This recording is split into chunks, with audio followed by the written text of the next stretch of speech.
Pertama, Amerika Serikat sistem lobby itu adalah sistem yang legal. Dan melobi itu, kalau di Amerika Serikat itu bukan pidana. Lobby adalah bisnis. Di kita aja lobby jadi pidana di kita. Yang kedua, Amerika Serikat lagi perlu Indonesia.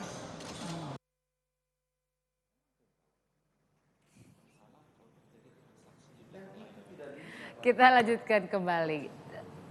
Kenapa langsung diem? Karena tadi sibuk diskusi soal bagaimana praktik para pelobi dalam politik sesungguhnya yang sebetulnya praktik yang wajar asal jangan kemudian konotasinya dibawa negatif semua gitu. Saya mau ke Pak Teguh Rajasya sebelum nanti ke Mas Budi Ari, Ketua Umum Pro Jokowi. Jadi dalam kaitan terutama TPP, tadi kan kita singgung bahwa ada dua titik yang kita dalam posisi yang lemah. Emisi karbon, kemudian Trans-Pacific Partnership, yang diantaranya misalnya Presiden ke-6 Indonesia, Pak SBY bilang bahwa saat itu memutuskan nggak masuk karena lebih banyak manfaatnya buat mereka dibanding buat kita lah. Betul. Mereka banyak masuk ke sini, kita nggak ekspor apa-apa, orang konsumsi kita domestik. Tanggapan Anda? Yang saya tahu, kita tidak pernah membuat studi kelayakan untuk Trans-Pacific Partnership. Entah kenapa Pak Presiden kita menyebut kata kunci Trans-Pacific Partnership dan selanjutnya TPP di menit terakhir dialog beliau dengan Presiden Obama.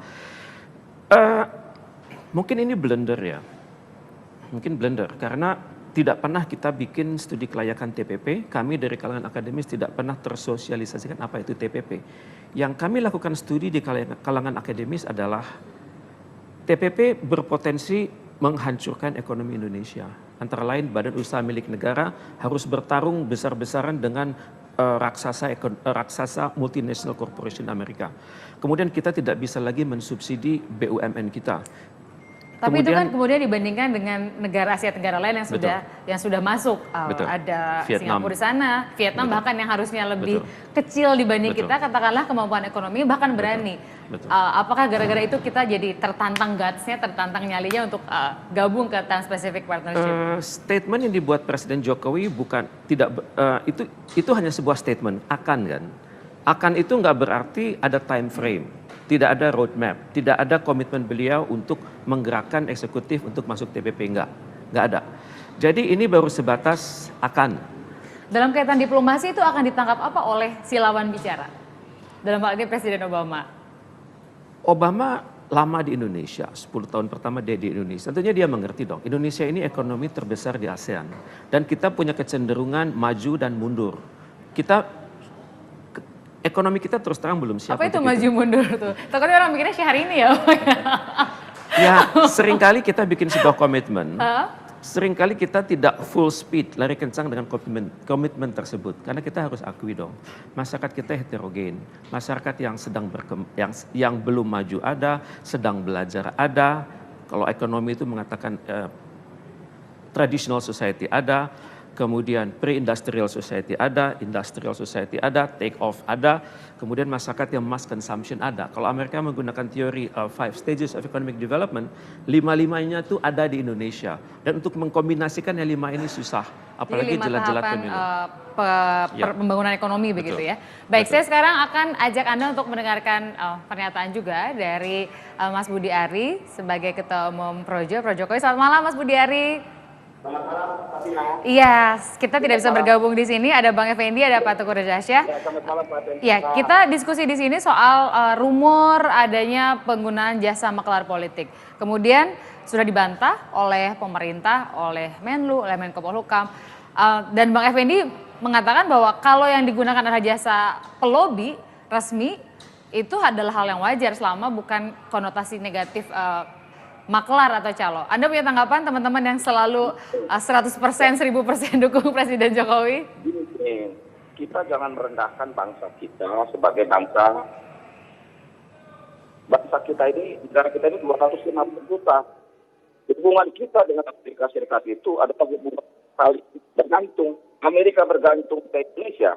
Indonesia juga punya kebutuhan-kebutuhan yang bisa dipenuhi di Amerika.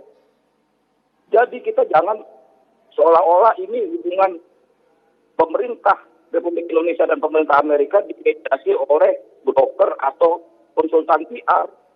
Karena kenapa? Kita merendahkan bagaimana ini sudah dirancang lama. Tanggal 16 Maret 2015, Obama sudah bersurat. Setelah itu ada pertemuan-pertemuan lanjutan level bawahnya, termasuk juga beberapa nota diplomatik yang dikerjakan bersama dari Jakarta maupun Washington. Jadi pertemuan presiden dua negara ini adalah pertemuan resmi antar kedua negara besar. Masa dimediasi oleh broker atau perusahaan PR. Kita merendahkan bangsa kita sendiri. Ini undangan dari Presiden Obama kepada Presiden Jokowi yang balik-balik bahwa tanggalnya akhirnya disepakati karena kesibukan masing-masing negara disepakati tanggal 25 sampai 27 Oktober, ya itu yang terjadi.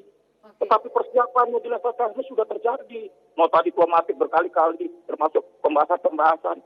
Itu loh, di level yang teknis. Jadi kalau Jadi seolah-olah ini kan katakanlah begini. tidak ada maklar ataupun pelobi. Lalu soal hasil pertemuannya, kemudian orang mengomentari juga bahwa makna dari pertemuan tersebut kita kemudian lebih banyak pada posisi yang lemahnya, Mas Budiari. Tidak juga. Michael Buckler sendiri sudah membantah. Yang dimaksud dengan tulisan dia adalah bukan pihak PR-nya yang mempertemukan presiden, tapi PR.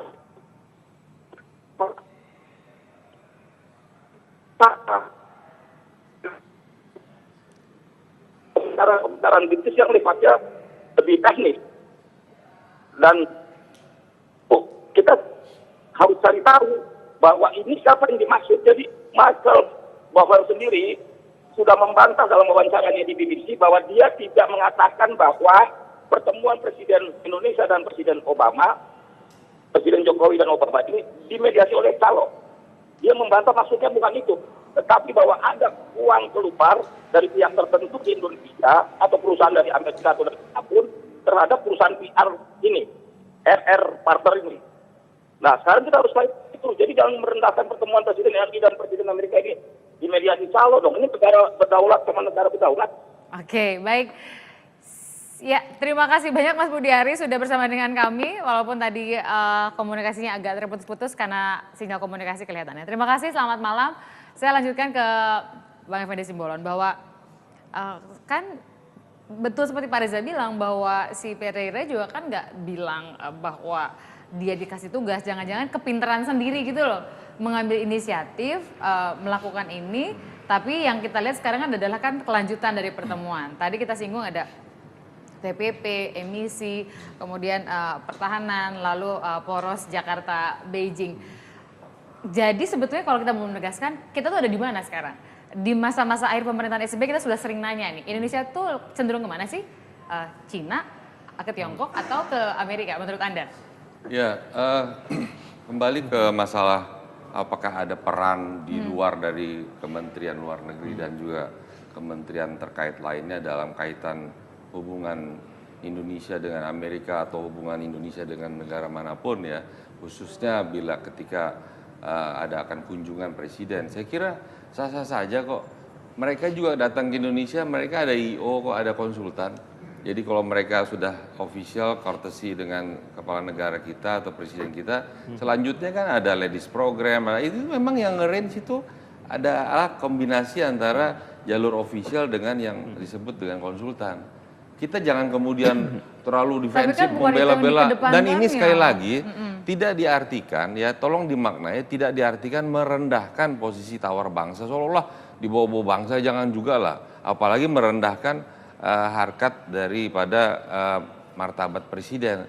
Tapi bahwa posisi tawar kita seperti yang kita lihat di gambar itu ya seperti itu. Memang kita nggak terlalu seperti yang negara seperti Jinping datang misalnya. Atau paus datang, memang nggak bisa kita setarakan treatment mereka terhadap kita seperti itu. Tapi memang sebaliknya kalau Obama yang datang, George Bush dulu datang, seluruh Indonesia ini gemuruh. Iya, ya, jadi luar biasa. Jadi dan itu ada hal yang sudah realitanya begitu. Oke, Nah, sebelum masuk ke soal poros Jakarta Beijing, saya mau minta komentar Pak Reza Shah dulu. Jadi dalam pelajaran sejarah Indonesia Amerika hubungan ya, presiden mana yang paling baik diterima oleh pemerintah Amerika? rasanya saya hanya bisa kasih jawaban presiden mana yang paling ditakuti Amerika? Iya. Bung Karno. Bung Karno. Bung Karno. Karena Tidak beliau ada lagi setelah itu ya. yang lainnya respect oke. Tapi yang paling ditakutin itu Bung Karno. Punya idealisme, karismatik, ideologis, dan punya ambisi-ambisi idealis buat mempersatukan Asia dan Afrika. Dan Amerika khawatir akan menjadi penyeimbang dia. Dan yang komplit berpidato di Amerika, di New York sebagai summit UN summit, Di pernah di PBB, PBB, ya. kemudian pernah di White House, kemudian pernah di Kongres. Jadi lengkap Bung Karno. Hanya Memang Bung Karno. nggak bisa lah kita. Beda apa ya? Udah Ya, beda. kita sudah susah ya Udah, membandingkan iya. sama Kan BKT ya. pemimpin bangsa itu cuma satu, yang lainnya kan penggantinya. Jangan gitu lah, Bang. Lah iya memang ya kok. Aduh, Yang ya lain ya itu ya. penerusnya, Bang. Penerusnya, Apa bukan penerusnya lah, pengganti. gitu. Tapi Kita bukan- lanjutkan satu segmen terakhir. Jangan penggantinya lah, Bang. Penerusnya.